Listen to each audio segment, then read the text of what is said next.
This is your black auntie, Quiana Ellison, and this is a Blackity Black recap. Last episode on Call Me Blackity Black, we talked about what is blackness, who is black, and how my blackness was shaped by my lack of whiteness. If you missed last episode, there will be a link down in the description bar below, and check it out if you haven't had a chance. Simply, blackness can be broken down into two groups, ethnicity and culture. In Mommy, I'm Not White, I broke down the difference between the two non-synonymous groups.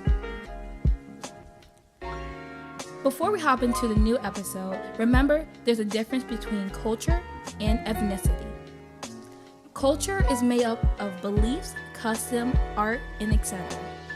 of a particular group or society. Ethnicity has commonly been mislabeled as race, but there is only one race, the human race. Yet, there is a vast amount of ethnic groups. People from the same ethnic groups typically share the similar genetic origins or cultural beliefs. In blackness, there are many shared experiences that differ from person to person, just like in any ethnic/cultural group.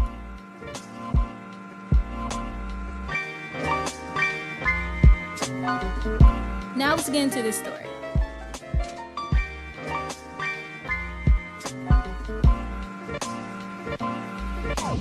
After realizing I wasn't white, everything started to click for me in my blackness.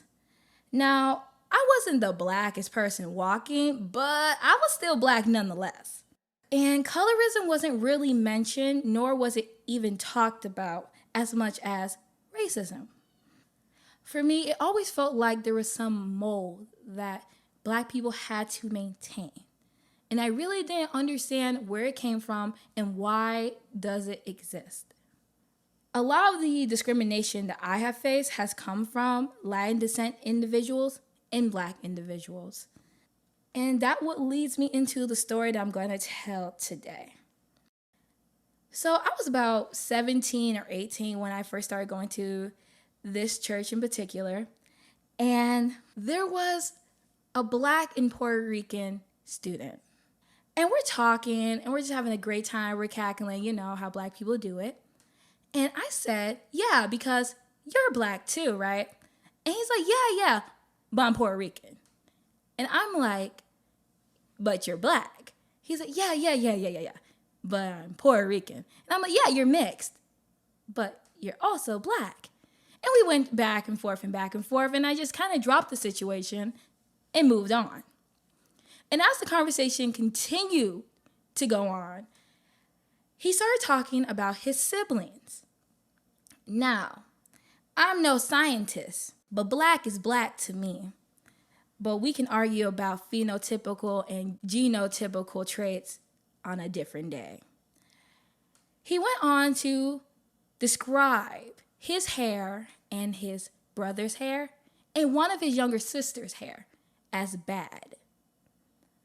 And he mentioned how his youngest sister, who had curly hair, loose, fine textured hair, had good hair. And I stopped him right in his tracks. And I said, what do you mean by bad hair? What is bad hair? Who gave you bad hair? And he sat there, he's like, well, I mean, like, it's just not, curly. And I'm like, so kinky hair is not curly hair. So where does kinky curly hair come from? Does curls come from straight? And I just started to berate him. And he's like, well, I didn't mean it. I didn't mean to be like rude. I didn't mean for bad hair to come out that way. Because his hair, his brother's and his sister's hair look like my hair. And I'm black. And he's black. His siblings are black. And the one who had good hair was the only non-black sibling, the fully Puerto Rican one. And I was taken back because Without even trying, he insulted me and himself and the entire black side as saying, "You gave me bad features. My hair is bad because it comes from my black side. But this side is good because this is my non-black side." These type of things create an unwritten, unseen, and invisible segregation between black people within our own community. And it's never really spoken about because it comes from within. And because of that, that's why we are talking about it. We are going to talk about colorism and how it affects you, me, and every individual that you walk by.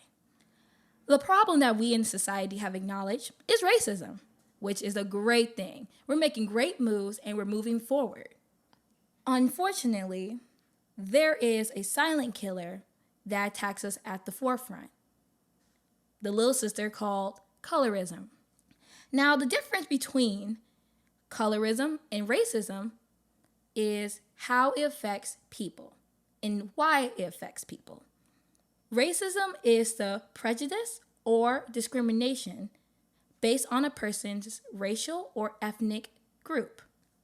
Colorism is the discrimination based on that individual's skin color. This seems simple enough, right? Yeah, okay. I show discrimination because these people have a certain shade of brown. Okay, makes sense. Let's move on. No. If it were that simple, it would not be a problem with. No. So how does this affect us as individuals? Well, for me, it's easiest to really think about racism and colorism in two or more ways. For racism, I think of it as a bomb. It affects you from the outside in and kind of destroys everything it touches. Simple, right? Yet for colorism, I like to think of it like COVID-19, where it affects the individual from the inside out. And let me explain, don't get me wrong, coronavirus is a serious problem, but so is colorism. This type of discrimination first internalized itself before spreading to others. Both coronavirus and colorism affects all individuals differently. Someone who is asymptomatic would never know the danger that they're putting someone in because they don't know that they're infected.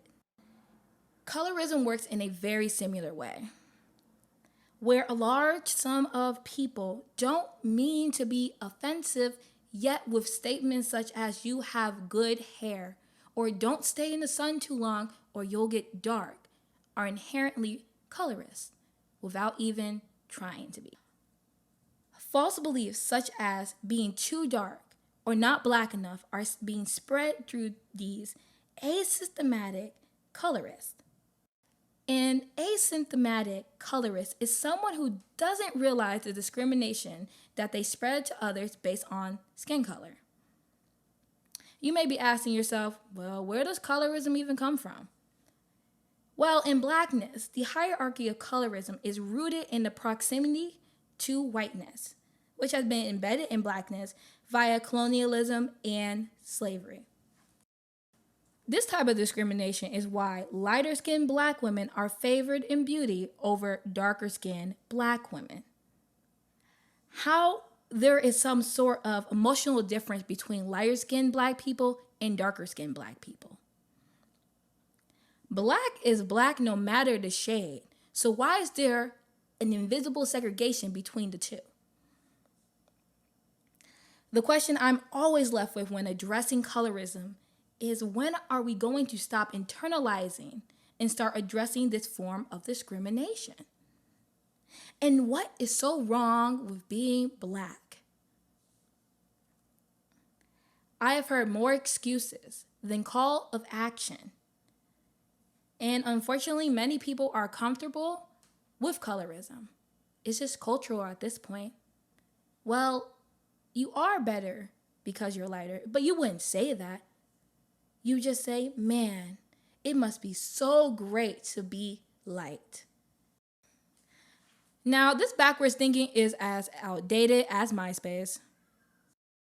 The slow segregation that colorism creates between black people inherently makes a hierarchy between lighter-skinned individuals and darker-skinned individuals.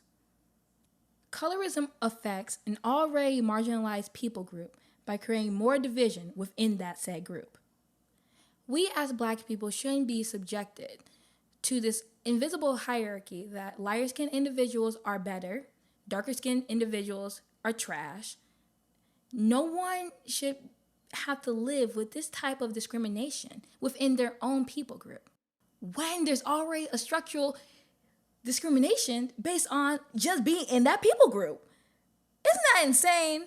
How we have accepted something as insane as colorism. The question I would like to leave with everyone today is, what colorist beliefs do I hold true and have accepted as culture versus chaos?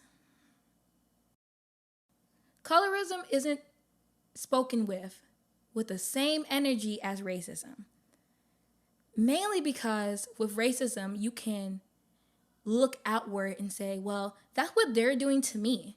Versus with colorism is what I'm doing to my own people.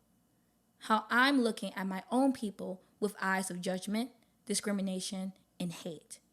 That has been internalized based on a macro level of discrimination that I've taken to a micro level of discrimination and infected my entire group of people. Now, in the next episode, we will be breaking down the difference from a light-skinned black person's discrimination, and then in the episode after that, a dark-skinned person's perspective on this said discrimination.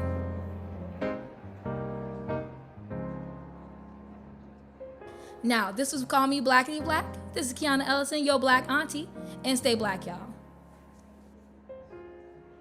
In the next few episodes, we'll be breaking down the divide between light-skinned versus dark-skinned black people and the struggle they both encounter.